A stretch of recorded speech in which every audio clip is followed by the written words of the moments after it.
Hey guys, welcome to Up the Coast with Alex and Britt. We are officially in the midst of March Madness. This is the third week or so now of the March part of the season. We're in the second or third week of conference play.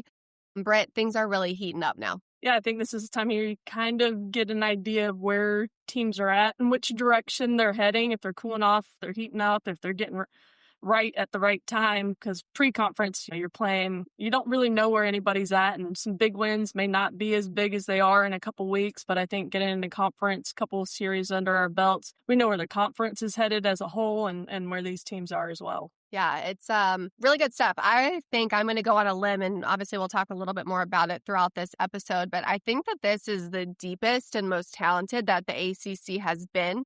I think the unfortunate part is the rankings aren't the best that they've been as a whole in the conference, but it really is at a point where it's hard to beat an ACC team 3 times, and that they're making adjustments. So those games 2 and 3 are sometimes really hard. There's definitely, you can look at even the top teams and pick out a flaw, right? They could really use this extra tool, be a little bit better here to have like that standout ACC team that we usually have every year. But the middle of the ACC is definitely stronger. We've seen that pattern over the past few years, just like Virginia stepping up. It's just, I think when Duke and Clemson came into the ACC and had that immediate success, everybody else was like, so this can be done in this conference, and we've been here so long. So how are we gonna right this ship? And we're seeing that too. And I think even like the bottom third of the ACC with like NC State, they're much better than I thought they would be this year. And I think Pitt's doing the same thing. And then Notre Dame, right? I mean, we see what they did last weekend and took a game this weekend. So I think the mid third is definitely much better, as we've seen past couple of years. The bottom third is working their way up. But there's not like one team, at least to me right now, they're like, that's the team that's going to take us to the World Series right now. Yeah. I think that's a fantastic way that you were able to summarize all of that. I agree with everything. So before we get into how the teams fared this past weekend, the most recent RPI, KPI, DSR, all the things came out. Did anything stand out to you? We've got a couple of teams, 4 teams in the top 20. Florida State's at 11, Virginia Tech at 15, Stanford 18, Clemson 19, and that's in the RPI, which is the traditional method. Kind of similar in the DSR, except you've got Virginia Tech ahead of Florida State. You've got Florida State, Virginia, and then Clemson is 22. So not necessarily in the top 20, but then you see Stanford get dropped in the DSR, and they're not in that top 4. And then Virginia is in the top 4, and they're in the top 20 in the DSR, and they're not in the RPI. So just interesting. Yeah, it is interesting to see how different these models can be. And I'm glad that the committee's not just going to look at RPI anymore, that they can use DSR, they can use KPI, and then hopefully they can use their eyes and their brains to, seed teams and rank them appropriately come postseason. But we're 48 days away from Selection Sunday, so I thought it was kind of a good time to check in and see where we're at. A couple interesting things, you think about hosting. You want to host regionals, you want to host super regionals. We don't have a team in the top 8 in any of the metric polls, which, you want to be in the top 8. I think Florida State definitely has an opportunity to work their way in there with the rest of their conference schedule. They've got Stanford coming up in a couple weeks, but they also have 2 games with Florida, and Florida just took the series from Tennessee. So I could see Florida State has the cards on the table, if you will. If they want to be, if they're able to make it in the top 8, they can do it if they take care of business and be a host for super regionals too. The other 2 things that kind of make me nervous is the UNC and Georgia Tech. I mean, Georgia Tech, we'll talk about it more, but they have been so close to getting those big time wins to help that RPI. But right now they're sitting at 31 in RPI, which is good. You want to be under that 40 number, but in DSR, they're 51, and in KPI, they're 43. So they're right there on that bubble, and they're definitely a good enough team to make it. I think they deserve to be in it. They've come so close, but I don't know if anybody will follow how close they come like we do. But they're also 17 and 16, just one game above 500. And we know you have to be above 500 to make it postseason. Ask Missouri. They didn't make it last year, even though I don't know why every SEC team thinks they deserve to make it, even if they're not 500. But then on the other side is UNC. They're 47 in RPI. They're 33 in DSR, but then 57 in KPI. Their schedule, I mean, they don't have any good wins, like big Yeah. wins. They could have had one this weekend against Stanford, but they got swept. So I think their out of conference strength of schedule is above 200, and I don't think the committee is going to like that. So if you're going to have that kind of out of conference strength of schedule, you've got to take care of business when you can. Totally agree. Do we want to go on a limb here and just talk about how many, at this point in the season, if things just play out maybe as they should the next couple of weeks, how many teams do you think are hosting? At Florida State, Virginia Tech definitely hosts. I think Virginia's right on that bubble. I think it kind of depends. It'll come down to that Virginia Tech-Virginia series. I think nationally, that the top 10 teams in the country are hard to break into right now. And I think some of the other teams have better opportunities to improve their resume. But I think Virginia Tech, Florida State, and then that third one, is it going to be Virginia, Clemson, Duke? I mean, they're top 20 in all the metrics. So they have some work to do too. But I think we have a solid 3, possibly a 4th one. And if Florida State's able to take care of business, then they can sneak into that top 8. In my opinion. Yeah, I definitely agree. I think it's a solid 2, a possible 3, like a good chance, maybe, like a strong maybe on a 4. So we'll see. But this past weekend, so we had Florida State played Cal. They swept Cal. Virginia Tech went 5-0 on the week. They swept NC State, and they won 2 games versus Longwood. Virginia was 2-0. They swept Syracuse, only played 2 games there. Duke was 4-0. They swept Georgia Tech. Stanford was 3-0. They swept UNC. And Clemson was 3-1. And they took 2 from Notre Dame. Notre Dame. Sorry. I was like, wait a second. You caught it too right at the same time. I was like, oh, crap. So that's okay. Notre Dame. And there's a lot going on. Week to week, I think I was like stuck on the fact that, I was thinking Cal was in 2 places at once with the original notes that we did following the weekend. I thought Cal played UNC and Florida State, which I was like, wow, look, they got superpowers. Impressive. So we'll start kind of just with Florida State in that series against Cal. They outscored Cal 30-3. They did win all 3 games by way of run roll, and they are rocking and rolling right now. They're at 17 straight wins. I do feel like you can't talk about Florida State, or you can't lead talking about Florida State without talking first about Isa Torres and what she's been able to do the last week and a half to 3 weeks of her life. After coming back from injury, I've heard a couple different. I heard one interview, read one article about, she's just playing with so much gratitude after being out with injury, like not taking anything for granted, and talking about how much she loves hitting. And I would probably love hitting as much as she does if you can get a hit in 16 consecutive at bats, set the NCAA record at 14, and then went on to, add to that some insurance runs, but I don't see that happening. I mean, 16 straight at bats. If you take a minute and think about it, like going 4 for 4 is a big deal. And then do that in 4 consecutive games, knowing that teams are pitching around you. And she gets hits on pitches that aren't strikes. Like, she knows she's not looking for a walk. She's not going to strike out. She's just unbelievable. I think legit, like if you have somebody that can throw BP, like use T-Will and can probably throw a good BP, it's hard to get 16 BP swings in a row, like that are legit, let alone in a game with pressure and the high moments like that. How is one of these line drives just not going right at somebody? Yeah. There's a little bit of luck after you do it 16 times. I'm not talking about luck. That's just pure skill. She's putting the ball where she wants to. Yeah, super impressive. And then, just continuing too with the savageness of these social media accounts, like just because there's some that are really funny throughout the weekends. Florida State posted like, all good things must come to an end, like with like a sad face. I'm like, oh my God, like just, I thought it was funny because it's like, bro, this is insane. Obviously like record breaking, and we're sad about it. So it's just, it was sad funny. Because, at some point I'm like, can she do this for the rest of the season? Is she never going to get out? Like, is it not? Never. She's never going to get out again. Like, I was so funny. I was getting there.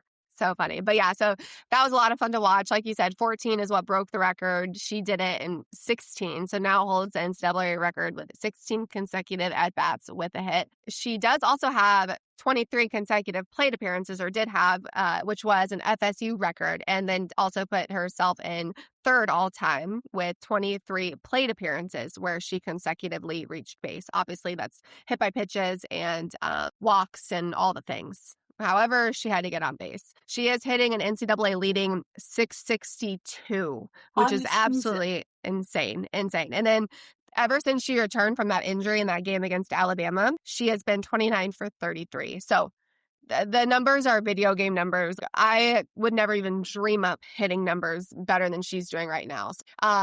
She's also on an 11-game hitting streak, obviously. Yeah, just minor details yeah, just leading the for fun. nation 662 on the season, and then second in on base percentage at 695. And that's you usually see a bigger discrepancy on base percentage and average. I mean, you can't go much higher than 662, but she's not getting walked. She's looking to get herself on base. Everything that she's done herself. Nothing's been given to her, which, I love that aggressiveness from her at the plate. Yeah, so much fun. So Florida State did sweep Cal, like we said, with 3 run rules this past weekend. A couple other notable performances were Shelby McKenzie, the sophomore. Her last 4 games, she's on a really good hot streak. She's 9 for 11 with 4 home runs and 10 RBI. Jen Danley is...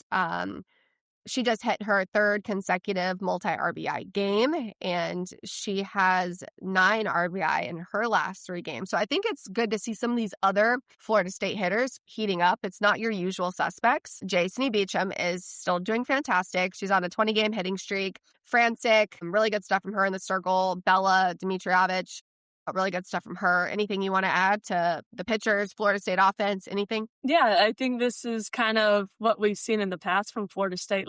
All these question marks at the beginning of the year. Oh, you have 4 starting freshmen in your lineup. How is this going to happen? They have some hiccups, play some tough teams, take some losses. And then we see everybody just kind of start rolling at the same time when it matters most. This time in the season. And it's just that testament of trusting the process. Shelby McKenzie, love to see that, the sophomore coming in and having a solid week at the plate. And you want to build that depth down the lineup so they can't pitch around Isa or Jason-y. And then in the circle, that's where my biggest question mark was. But to see Jazzy go a complete game, even though it was 5 innings, just 2 earned runs, 2 walks and 4 strikeouts, and then came in relief a little bit. Love to see that. Bella getting a start, getting pulled after 3 innings, no runs, 4 Ks, 1 walk, and then came in relief.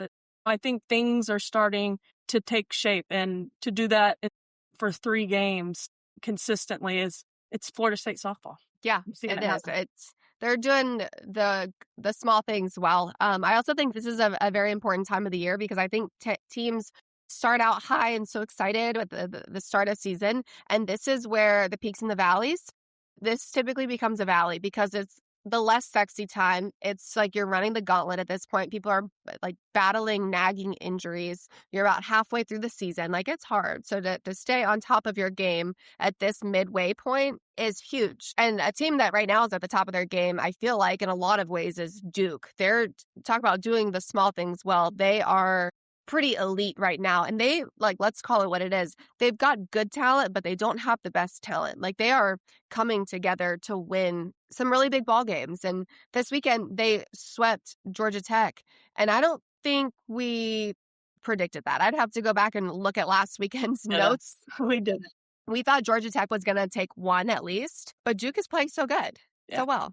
Offensively, their lineup is kind of similar to Florida State's offensively, I think. They've got a ton of speed at the top. They've got power throughout the middle. And then some of their freshmen, I think Marissa Young's having a hard time figuring out how to get some of these big bats from the freshmen in the lineup, which is a great problem to have, right? But I think KK Mathis has really come on as of late. She's rolling offensively, so she's kind of cementing herself in that DP role. But I really like their 1 through 9 offense at the plate. I think for Duke, their question has been all year in the circle. And game 1, 14-13, Cass comes out, gets shelled in the first inning, gives up a lot of runs early, and not a couple, but I think I've been impressed by Wheeler and Hawkes and the freshman Bradshaw, I believe, in the circle. They do more than just eat up innings for Duke.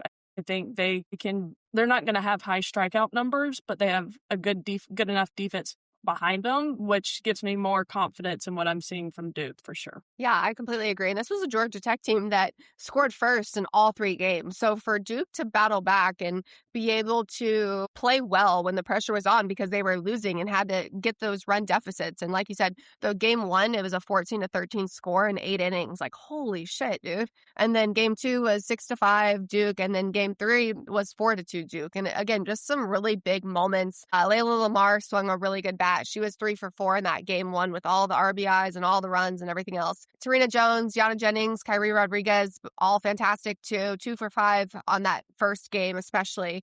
Just the offensive gauntlet that was.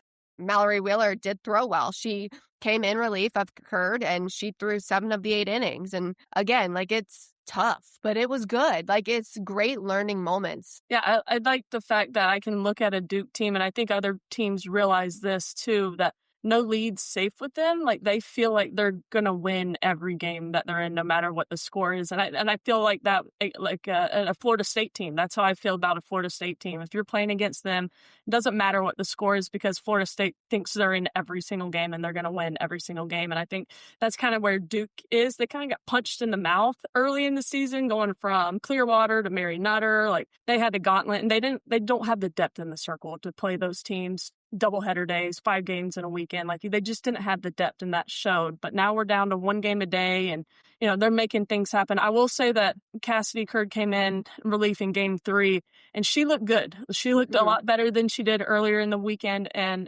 most impressive was this off-speed pitch that I know she's been working on, but this one looked completely different, and it looked good. And she got Reese Hunter after a 12-pitch at bat frozen on it, and it's not I would call it definitely more of an off-speed pitch. It's like a flat, just maybe 6-7 miles per hour slower than her other stuff on the outside corner, which she's going to need. And if she has that first strike, this could be game-changing for her moving forward. Yeah, I love to see it. And we talk about the depth, and I love to see Amina Vega crushing life. I think she is one of the best second basemen in the country, but I also love to see that not every game it has to be her. Like, the depth in this Duke offense and who's stepping up, like, it's somebody different all the time. And I think that is the sign of a very good team. So I love to see it. But then on the side of Georgia Tech, we mentioned how well they played. They got the lead early. They just couldn't hold it. And this is a very good Duke team, so it is hard. But Paige, these always skip me. Vukadinovic, grand slam in game 1. These names are so tough sometimes, but like, hey, you want to say them right? Grayson Tucker, Addison Leshper, she was so good too. She had so many home runs through the weekend. Just several hitters in the offense where you're like, man, can't throw to this girl. Man, can't throw to this girl. So you're really trying to be selective. Yeah, and they're so unassuming too. Like, they're like small, athletic. They're not like some massive home run looking hitter coming into the box. They get the job done offensively, and I just think they ran out of gas in the circle too, going 8 innings against Duke's lineup. The more they see one pitcher, the more the advantage is going to go towards the hitter as you get later in the game. But Georgia Tech, it just feels like they have they are a good team and they have opportunities, but they just make some kind of mistake that gives the game away. Like game 1, they gave up 14 runs, only 10 of them were earned. Take away the unearned runs, you win the ball game. Game 2 gave up 6 runs, only 4 were earned. Take away the unearned runs, you win the ball game. And it was like that against Clemson, and it was like that against Georgia. They just go against really good teams and just can't close it, can't finish clean. Yeah. And then Reese Hunter is having the best year of her career at Georgia Tech. She did strike out in game 2 against Curd. I love that you mentioned it was a 12-pitch at bat and just back and forth battle. Like, that is a true, like, chest to chest, like the cat and mouse game. You love to see it, but she is doing really well. And you could just see her confidence too. When you see a hitter fouling off all these pitches, and you could just see like her body language, just like, oh, this is mine. Dang it. I just missed that one. Give me another one. Like, that kind of confidence, seeing that from a Georgia Tech player, and it's up and down their lineup. But Reese Hunter, I love watching her play this year. Yeah. Okay, Clemson and Notre Dame. I know I sent you a tweet, and it said something along the lines of, like, is Clemson the most confusing team or what? In, like, the nation right now. They did split with Notre Dame the first 2 games. So Clemson did win the first game. Notre Dame came back and won the second game, and then Clemson ultimately clinched the series and won game 3. Notre Dame, I think, is playing some of their best softball as of late. They got the big win last weekend in their games, and they've just been doing a lot of things well. Yeah, I think Notre Dame definitely an unassuming team coming into people's ballparks and trying to ruin days. And they did it at Stanford. They did it at Clemson. Like, Clemson needed a sweep this weekend. They needed a clean slate. Hard to do, but I think props to Notre Dame and what they're doing there. Second year for Coach Ganiff and what they're doing. This is what you want to see. You want to see that improvement each year, and they're doing it. But I've got some major question marks around Clemson. Just like, I mean, between them and Oklahoma State, I think those are the two most confusing teams in the country. But I'm kind of starting to nail it down a little bit. I think the offense is coming around for Clemson. I do see some positivity from that. But the question is can they win without Sierra Manis in the circle? And right now the answer is no. I mean, she didn't throw game 2, they lose. She throws a complete game 1, they win. Game 3, Sierra Manis, right? Like, she threw 2 complete games, and those 2 games they win. So I don't know. You've got to have more run support when Sierra Manis isn't in the circle. So offense needs to keep coming. Agree. I do think there are a few teams that lack the depth of elite pitching. Like, you have some teams that have a couple of what you would consider aces, and there are some teams that have like one ace and everybody else is just trying to eat innings. That the game that Notre Dame did win this past weekend, they did run rule. So again, you're just like, you see glimpses of like, holy shit, like this team is really good. In game 1, Clemson won. It was the usual suspects that we feel like are the ones that have had success in their career, but not so much this year. It was a Macy Cintron walk. Taylor Pipkins comes in to run. Kylie Johnson with the RBI, the clutch swing there. And then Julia Noller and Jamison Brockenbrough also contributing to RBIs. And those are the names other than like Sierra Manis and whatever else. But if you are a Clemson Tiger fan, you know those players because they've been big contributors last season, winning the ACC tournament. This year, they've been quiet. So we've been asking, like, where is Julia Noller? Like, what is Macy Cintron doing? So, yeah, I think they're going to have to accept the fact that they're going to have to, their offense needs to carry them. Like, their offense, you can't just be like, oh, poor me, pitchers are giving up a bunch of runs. No, you've got to take ownership of that. We saw Florida State have to do that a couple years ago in a big way, and that became their identity, and you have to embrace it, accept it, and move forward with it. And now you got to be better. But I think Clemson has the pieces, though. They have the pieces.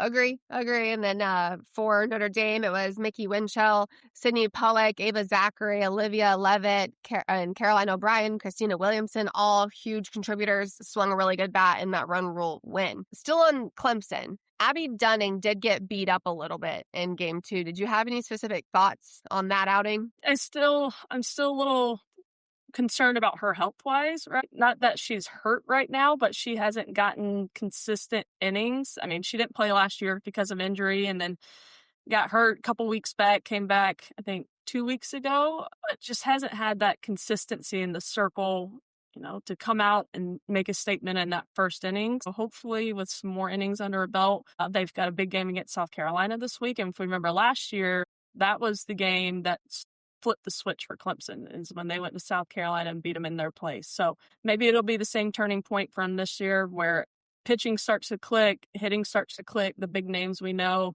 turn it on after they get a big win down there. Yeah. All right, let's talk about your Tar Heels and the Cardinal. Stanford swept. I don't think either of us had anticipated that. No, Alex, no. And I'm going to blame you. No, I'm not. But I finally all right, I'm on board with my Tar Heels, even though I've been like hesitant all year long because of their strength of schedule and everybody's hyping them up because how they're hitting all the home runs, which is fun. And I had been high on Stanford, and then Stanford made me mad, and I took it personally. And then I said UNC is going to win the series, and then they got swept. So yeah, tough break, tough weekend to be a Tar Heel. But UNC, they used 5 pitchers in game 1. They used 3 in game 2 and 6 in game 3. And I love the note here. All 6 gave up at least 1 earned run. Actually, I hate the note, but it's a good one. Sanaa and Emily Leggett are still so freaking good, hitting over 500. What are your thoughts? I think most teams have at least one pitcher they can turn to, right? They have one pitcher and be like, all right, like Clemson, Sierra Manis, if we want to have a chance, keep this low scoring game, you're going to keep us in it. We know who that arm is. Even if we can't throw them that day because, they've been throwing a ton, they know they have that in their bullpen. I don't think UNC knows who to look to in the bullpen to be that one. And that's trouble. I mean, you can try and throw 6 pitchers in a game, but if 6 pitchers can't find the strike zone, it doesn't matter. Doesn't matter. Yeah, you're right. So I think they're struggling trying to find one. And I don't know if you get to find one if you're constantly taking them out of games and not letting them find a way to work through situations. Pre-conference, if you're not playing people over 200 in RPI, that's when you can work through those things as a pitcher, knowing that you're going to score 21 runs. Let your pitcher stay out there and go through those challenges, those battles, so you don't have to learn them in conference play. And instead of learning them in conference play, we're just pulling them and putting new arms in. But yeah, that's my soapbox on the pitching situation. But let's talk about that, because this is an offense that had been scoring so many runs. And unfortunately, in that game, or actually the first 2 games, the offense didn't step up for UNC, and they scored. You feel like Stanford pitching is also struggling right now. And UNC, they're supposed to have the hot bats. They only scored 4 runs between the 2 games. Obviously, it's not enough when you also have a pitcher or pitchers that are not doing their best. Yeah, and that's why I go back to Isa Torres. What she did is so impressive, because sometimes you can hit the ball really hard, but it goes right at people.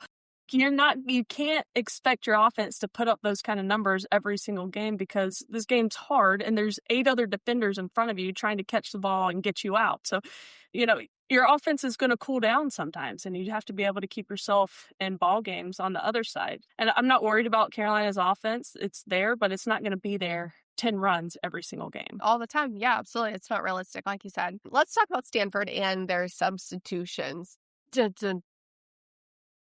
We did this in that Louisville series when it was just out of control. What Alistair's doing is she's having Zoe Pistaico, a non-hitting pitcher last year and until this point, in the lineup to hit. So she can constantly bring her in and out. And then she's having Ava Brewer play defense so she can bring her in and out. And look, bottom of the seventh in this game, what was scored? 15-12, okay? Carolina's starting to come back, and we'd seen them do that against Virginia. Brewer comes in, bottom of 7th, pitches. They move her to first base. Then they move her to right field. They bring her back into pitch. They move her back to right field. And then they bring her back into pitch, and she gets a strikeout to end the game. 1, 2, 3, 4, 5, 6 different defensive changes from one player in a half inning. In the bottom of the 7th, the entire team, half inning, 15 different defensive changes in the scorebook for Stanford. Like, what is going on? I did have to laugh because I saw you sent me like the breakdown of like all the things from the box score and whatever else. But the game was obviously on ACC Network yesterday too. Like, I'm confused in my days. And their box was the fact of all the defensive positions that she played in the 1 inning. Like I'm sorry, it was just comical. It was like, played first, or not first, but like just played whatever, and then came into pitch. She was at first base too. Okay, and I think like outfield, but she in right field? Right field. Okay, I was like, first, pitcher, right field, pitcher, something else, pitcher. I was like, oh my God. Came into pitch 3 different times in 1 half inning. Insane. And then Zoe's the one that they can just bring in and out too, because she's starting they're manipulating the DP flex. So, I mean, they're sacrificing some defense and a bat and a lineup, obviously, but they feel like they have to to be able to bring in and out pitchers as they need to, which is, I mean, they won the games. I think the biggest disappointment right now is Alyssa Houston, though. Like, she did really good things for them, and last year as a freshman had control issues, and those just didn't get addressed this year. Or maybe they were addressed, but they just haven't, figured themselves out. So this is what Alistair's doing. It's exhausting. Yeah. I mean, it's exhausting to watch. Imagine managing it. Between UNC and Stanford in the bottom of the 7th, there were 19 different changes made. It's exhausting. That's a lot. Some people don't have that many in between 2 games. They don't make that many in a 3-game series. Like, you're right. Come on. You're right. But hey, maybe I'm just bitter because Carolina got swept. But even after the game, you see Alistair and Danielle O'Toole kind of like give themselves a little smirk, like, that was impressive, but we just did. Nobody's done that before. Don't know how we did it, but here we are doing it, figuring it out.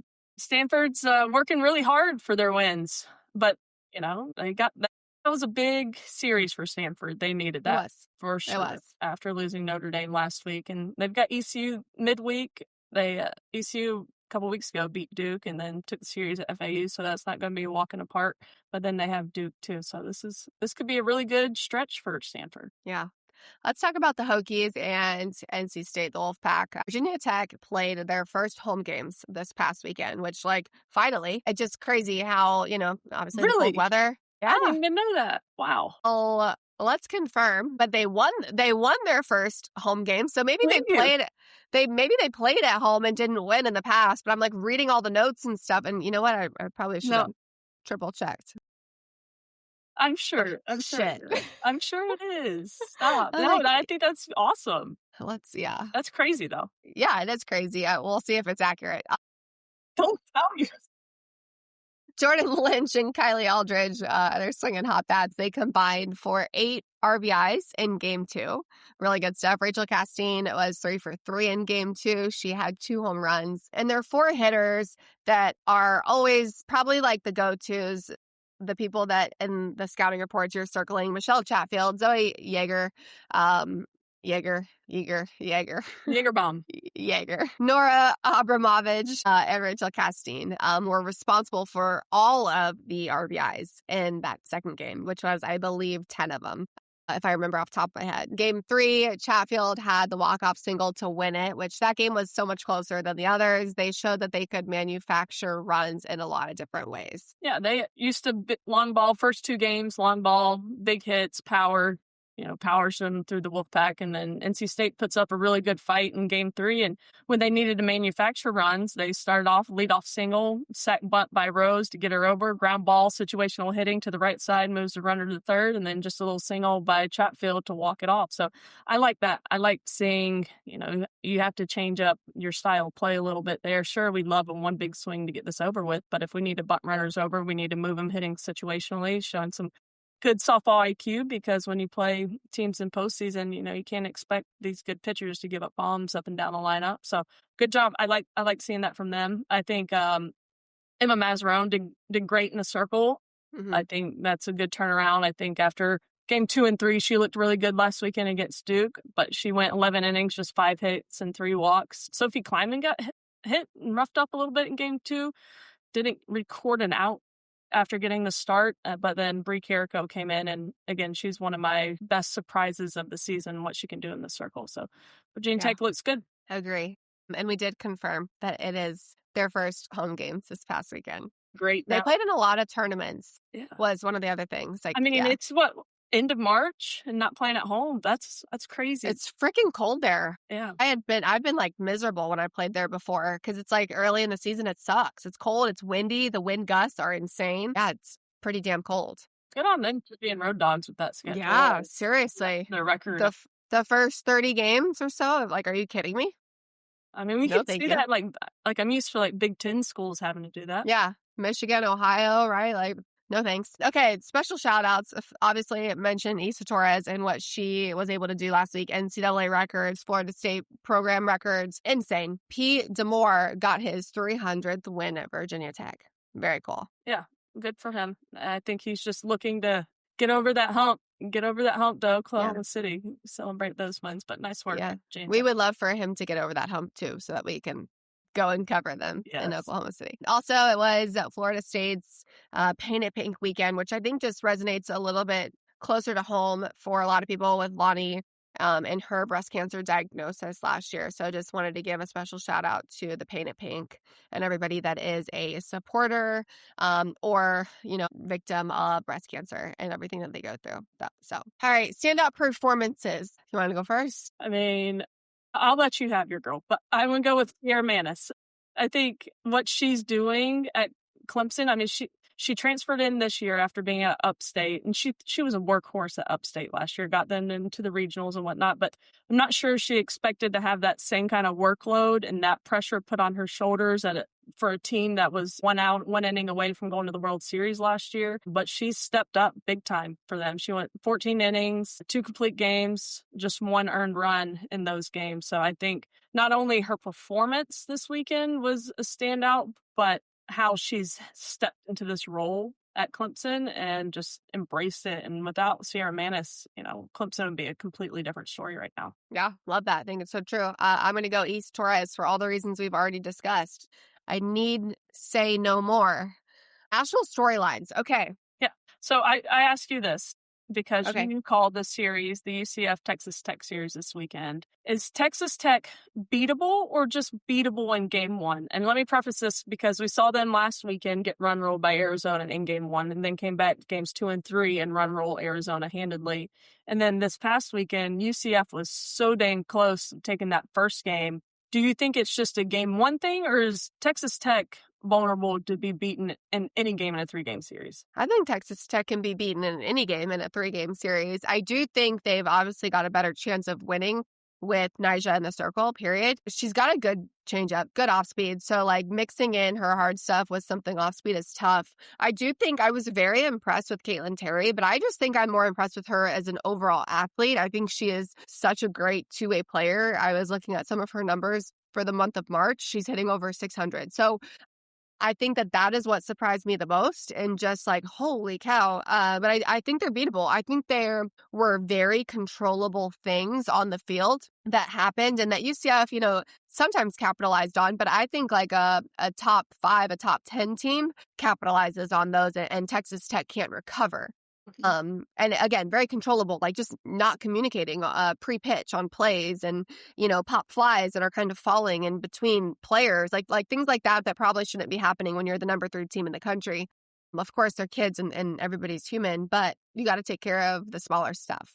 Yeah. So I think they're beatable. And I think that Nyjah is beatable. I think she's really damn good, but I don't think anybody is that good to sustain this many great teams. Yeah. It's interesting that you mentioned like the communication, because the question I think a lot of people had is when you put all those all-stars on one team and they were the leaders in the travel ball, they were leaders at the last school they were at. So you bring all these type A leaders onto one team. Who becomes the leader then? Like the most alpha player? Like, is there going to be infighting, or is everybody just not going to be that person? Are they looking to somebody else? Like that was the part that I wanted to watch play out this season. And, I think they're still trying to figure out which superstar to put where. I mean, I think even behind the plate too. I think yes, there's some question marks there because you have 2 catchers that transferred in, really good catchers, but then you have the catcher that Nyjah's comfortable with that took him to the World Series and played in the national championship. I think there's the not softball stuff that's troubling. Plays a factor. Absolutely. I agree. You want to go and talk about who you think your number 1 team? Yeah, I think with Tennessee losing the series at Florida, they were unanimous number 1 for a long time this season. No longer, I think, number 1. Alabama drops a game to Missouri. I think the team that doesn't get talked about enough because they're just doing what they're supposed to do is the defending national champions in Texas, right? I think they're on like a 26-game winning streak. I think they've played good competition. They've dropped 1 game to Nebraska, and that's it earlier on. But I think they're playing great softball. Yeah, I agree with you. I think Texas should be the new number 1 this week. I think obviously Tennessee is very good, but it shows that they're beatable too. I don't think anybody questioned that because, again, they're human, they're kids, they're going to make mistakes, but I think Texas is the real deal. And we'll see what happens the next couple of weeks. I'd love everybody just beating up on each other right now. So that's what I like to see. That's good stuff. I will say that Florida gained some points with me this weekend, though. Me too. They didn't play an extremely tough out-of-conference schedule, but now getting into conference and be able to muscle their way through 2 wins this weekend, it's a pretty big deal. Dude, and I almost got to call those games as well because they needed something happen. I think Lily was calling them and something happened and they're like, hey, like, can you come call these games? I was like, I'm calling other games, but I wish it was a weekend that I didn't have because I would be there in a New York minute. Right. How fun would it have been to call that series? Are you kidding me? That'd been sick. But you had a good series too. I did. Oh, yeah, of course. It was so much fun. I finally got to see Texas Tech, too. Just duke it out. So, all right. BS or no BS? My favorite part of the show. Okay. All right. This is when I either come up with things in my head or saw them on Twitter or who knows, dreamed it up. All right. You're going to tell me if it's BS or no BS. All right, Alex. It is a bad look for an assistant coach to get tossed mid-game.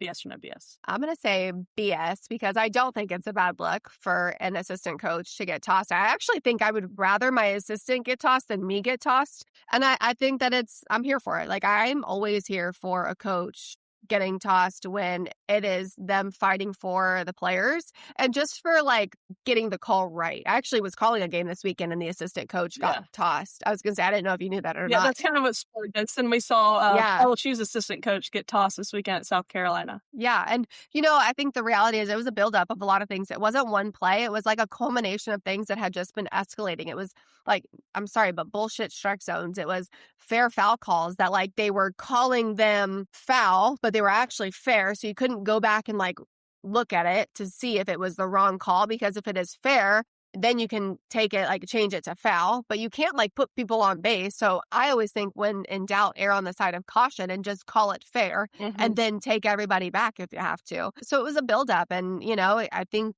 the frustration came to light, and rightfully so. I'm here for it.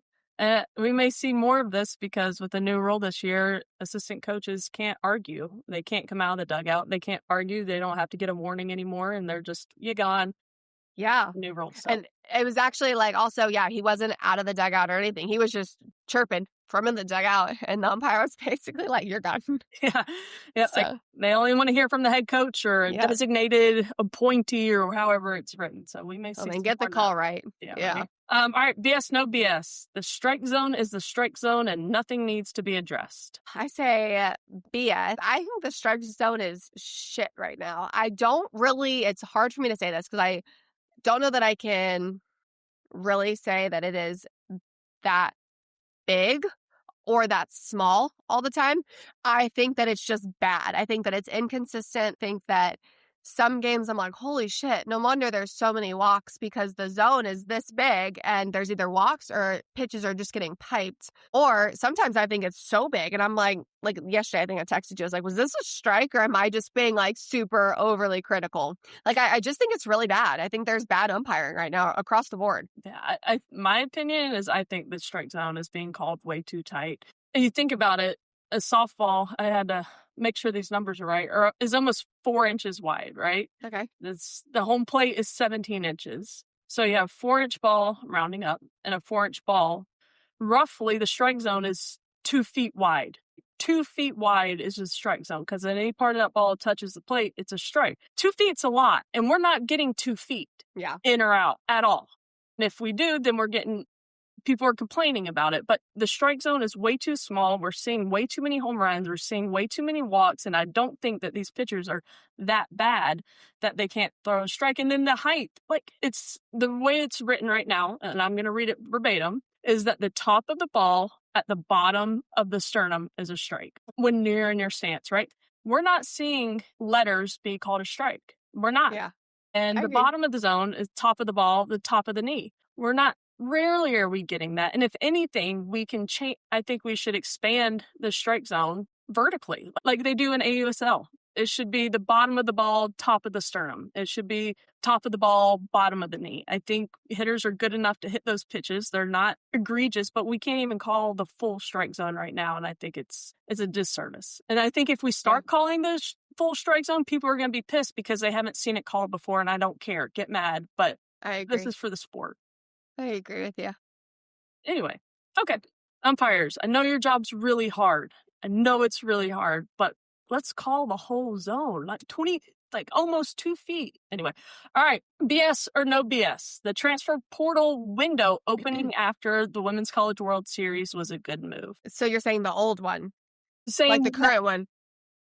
The current one's good. Yeah, BS. I think the current one is garbage. No, they just changed it to opening after. They did. I thought they were voting on that. I didn't realize that it did go through. Okay. I knew that there was discussion around it. Okay.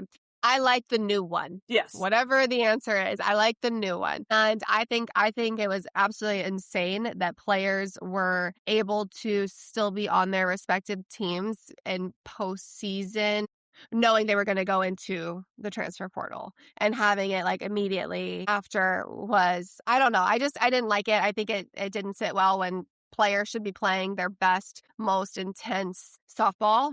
I didn't like the transfer portal being that near. Yeah, and coaches that are playing in the World Series worried about the portal. Like, who are we going to get? Yep. And it happened with college. Who's talking to my players? Like, even being protective of their current players. Like, who's talking to my kids? Yeah. And other teams are getting a head start on these portal kids because I'm trying to prep to win a national championship right now. So I'm getting penalized for being great. So I'm glad that was addressed.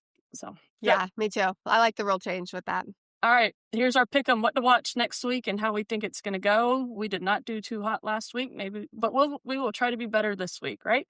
All right, you got NC State at Syracuse. What you got? All right, I'm going to go NC State 2-1. I agree there. Georgia Tech at Louisville. I think this is going to be a under the radar good match. I think that I love watching the brain work. I know. I'm like looking at my notes of like, I think that Louisville's going to take the series, but I think that Georgia Tech's going to get a game. I also say this with like a hurting heart because Georgia Tech, I can't remember if it's like 4 or 5. They've had like 4 or 5, 6 losses in ACC play, and they've all been within like 1 run. So it's like they're right there. I just think Louisville is doing fantastic. So I think Louisville's going to win the series, but I think it'll be 2-1. For sake of argument, I'm going to go Georgia Tech. I think they're just they've got to be so annoyed, right? Like I like it, yeah. But both these teams are very similar. They've got a little bit of pop, but they have speed. They throw a bunch of different arms at you. So it'll be a fun series. Even though it's not like the marquee names or matchup, that'll be good softball played. Agree. All right. The marquee one, one of them, Stanford at Duke. What you got? Yeah. I'm going to go Duke wins. I think Stanford takes a game. Yeah. I think Duke's rock and rolling. I think they're playing, but when they're behind, and I think that's just the reality. Like, they're not always going to be on it. Yeah. They're finding ways to win. I think Duke's going to take that series too. And I think 2-1. I think it might be a high score. Yeah, 2-1. I'm leaning sweep. I am actually leaning sweep, but then Stanford can hit too. So I'm going to go Duke 2-1. I think it'll be a high scoring series. All right. Florida State at Clemson. The safe bet wants me to say it's hard to play in McWhorter Stadium. It's so hard to play there. It's so hard. I understand. So part of me wants to say Florida State and 2-1 on that, but part of me is like, I don't know. Maybe they sweep. They just got like that big like they sweep. I don't know. Should I play it safe or should I like? Well, playing safe got you. Not far, I guess. Let's go Florida State sweep. I will be shocked if that happens. I will be like, wow, this team is even better than I thought. I think if Florida State wants that top 8 seed, they have to. Like, I agree with you. Start doing good things, not just winning series, but taking 3 games. It's a hard place to play. Sierra Manis, I think, is a really good pitcher and does good things for Clemson. I think Florida State's offense knows how not to do too much at the plate, that they just might just play a little pepper with her and make the defense play. I hear you with the sweep. I'll go, I think Clemson will take 1 just because they're at home. Okay. I like it. Some out-of-conference big games. You have ASU, who beat Oklahoma, got swept by Utah, which was shocking series, then took 1 of 3 from Arizona last week, coming into Carolina to UNC, who's got that game. I'm going to go, I would love to see UNC win. Mm-hmm. I would love to see them win. Don't know if they will, but I think I'm just going to pick them. UNC is able to knock Kinsey Brown out early enough in the game that they can go after them. Give me Tar Heels. All right. Okay, let's go. Clemson at South Carolina. Take in the Tigers. Sure. Let's go. Always. I guess we didn't need to really pick out a conference because we know what we're It's fun. Yeah. Why not? Those will be good games. All right. Cool. All right. Catch us next week. Later, Gators.